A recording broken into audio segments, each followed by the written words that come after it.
Welcome to Spiritual Psychology. My name is Renee McKenna. I'll be your host. And today I want to talk about being good enough for God. You know, my kids went to Catholic school, and my daughter, in fact, is still in Catholic school. And it's a wonderful community.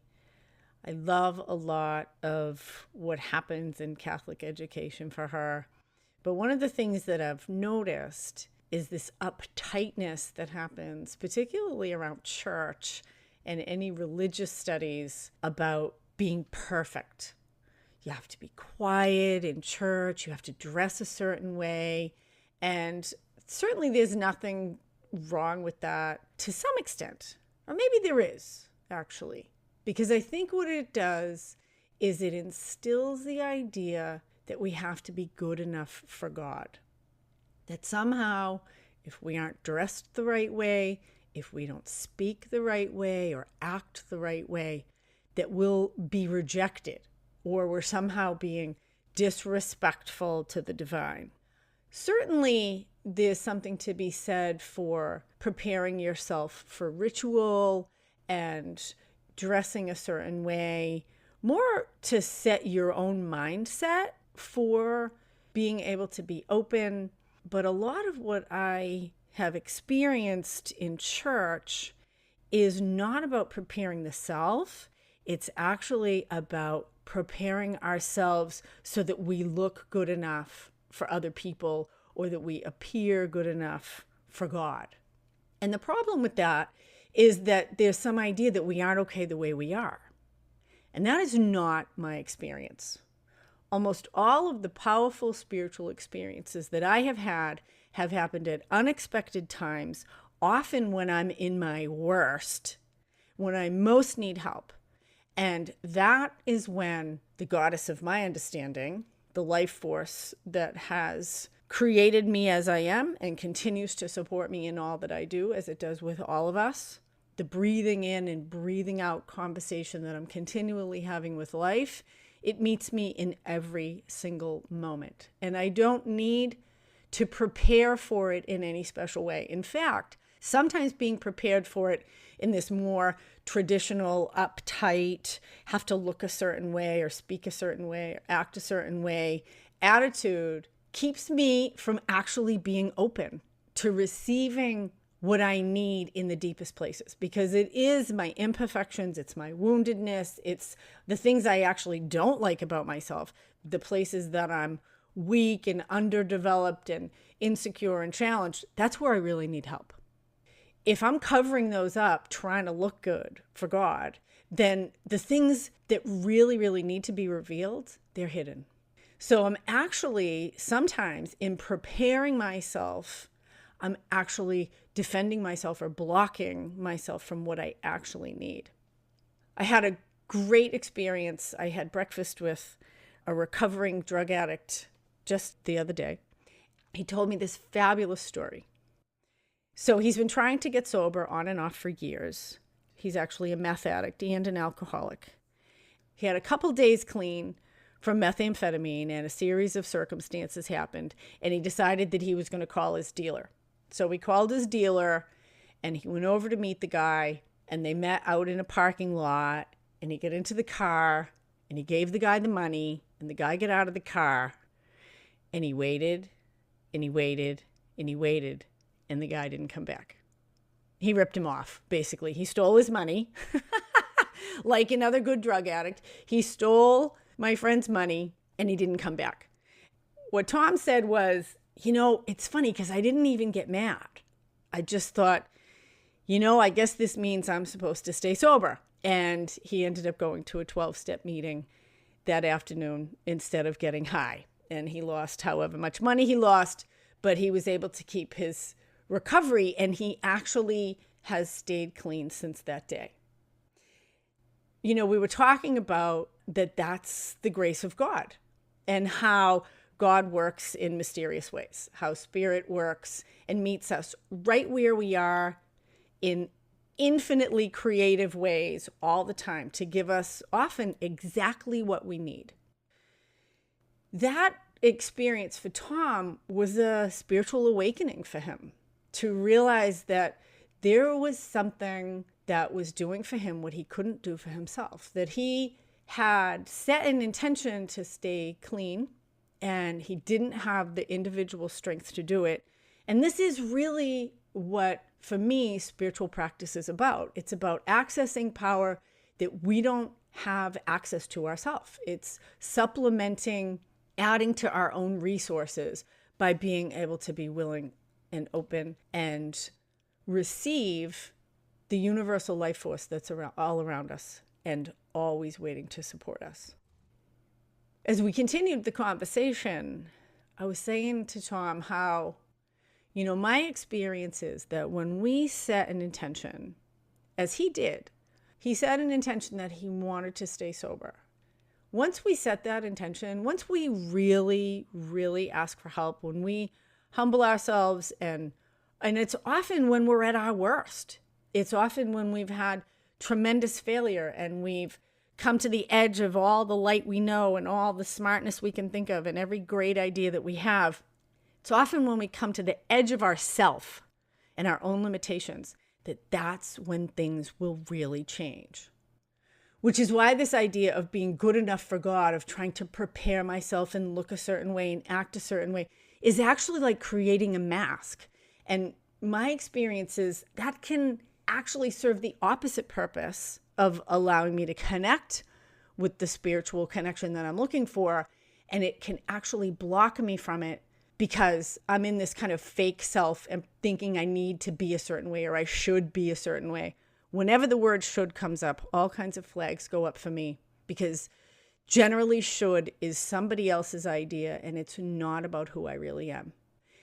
The God of my understanding wants me exactly how I really am. And because that's the place, when I'm being real, that's the place where actual work can happen. If I'm trying to look good and smell good and feel good and just act outside of my own authenticity, if I'm trying to put on a social mask so that you'll think I'm all that, or even my own ego idea of myself, then I'm shut down. I'm all set. Thank you very much. I don't need any help. I'm not open to receive. And being open to receive is really, I think, where almost every person I know needs to grow. Most of us are pretty good at putting it out there. Being able to actually receive requires us to be open, vulnerable, honest. It's a really different position. But that's where we get the good stuff. That's where we get the connection. That's where we get the grace. That's where we get the new, I like to call it variable X. That's when new stuff can happen. That's when the life force can do its magic, mystic creation process that it does of making compost out of garbage a lot of the time. I live in the Bay Area. We have a rainy season and a dry season, and very much like what happened in Boston when I was growing up, where we had 4 seasons. In the spring, after 6 months of everything being gray and dry and these little twigs on trees that looked like they would never bloom anything, they bloom flowers and buds in the spring. It's like, it's a miracle. Like, whoa, how did that happen out of these seemingly dead trees? And the same thing happens here in the Bay Area when we have rain after 6 months of a dry spell. Or sometimes we've had droughts where it's even like 18 months of a dry spell. And the rain will come, and within 2 days, there'll be little sprouts shoot up all over the place in these things that look like dead, deserted fields.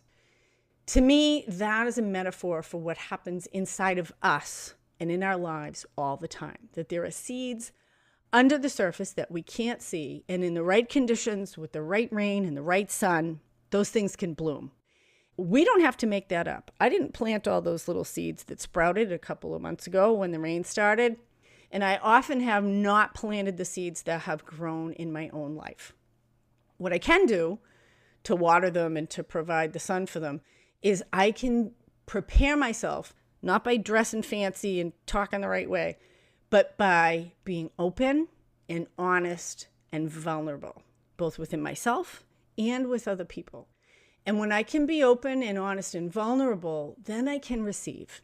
And then the magic that I have experienced, that I see other people experience, that happened with Tom, Now, that may not seem like Tom's story of being ripped off by a drug dealer might not seem like the grace of God, but in my experience, it is. The divine works to meet us exactly where we are, to speak the language that we perfectly need to hear. My Creator created me and knows everything about me without judgment. That all of the things about me that I might think are good and bad, they can all be of service. They can be of service to others. They can be of service to my community. They can be of service to me when I can hold them, again, in this honest, humble way. So I've been divorced twice now. And geez, there are certain religious communities who would think that I'm like a sinner.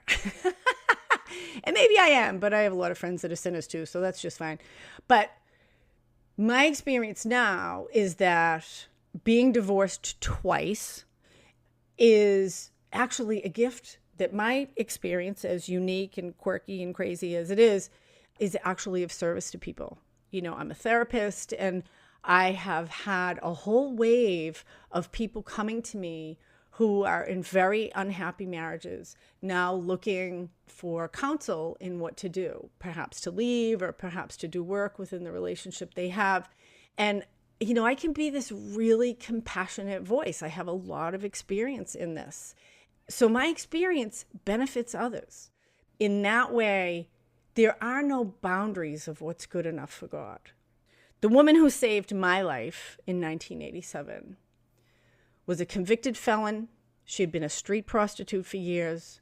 She was a heroin addict, and most of her friends had died of AIDS. And that woman spoke to me and told me what the next 20 years of my life was going to be like if I continued along the path that I was going, which was to become a sex worker.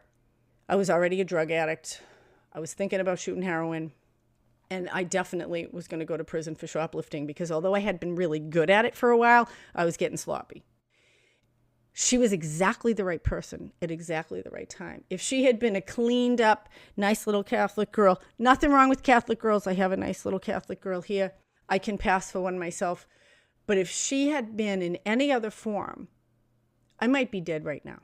But because of her experience, because of her difficulties, because of her imperfections and her problems, because of her deficits, she was able to speak to me and be the agent for grace that I needed, that changed my life and saved my life. I know that I've been able to do the same. I want to encourage you to be your most authentic self, both what you think is good about you and both what you think isn't, because we don't know what can be of service. And when we're willing to surrender ourselves and be open and honest and vulnerable, every single thing about us can be useful, even the things that we might be ashamed of or want to hide. In fact, often those things that we're most ashamed of are the things that can be most helpful to other people. There is no such thing as being good enough for God, because we're good enough just the way we are right now. In fact, all the unique, quirky brilliance, all the things about us that are good, bad, ugly, honest, dishonest, all of it, it's all can be useful if we're willing to reveal ourselves. Everything about us can be useful if we're willing to be open and vulnerable and of service to others. Every asset also has a defect. Every defect has an asset. My anger, which can be used to harm people, can also be in service of standing up for justice. My desire to be controlling and aggressive can also be assertiveness and an ability to get things done. Being willing to be open about who I really am is my job. When I can be my authentic self, all the things about me that make me unique, that is the ingredient that I'm supposed to bring into this soup we call life. We're each like an ingredient in a big stew. I'm cooking a beef stew right now. Each of us adds a unique flavor, and we're supposed to be who we are. We aren't supposed to be anybody else. We aren't supposed to be what our parents think we're supposed to be, or our church, or our culture, or our ethnic background. We're supposed to be who we are.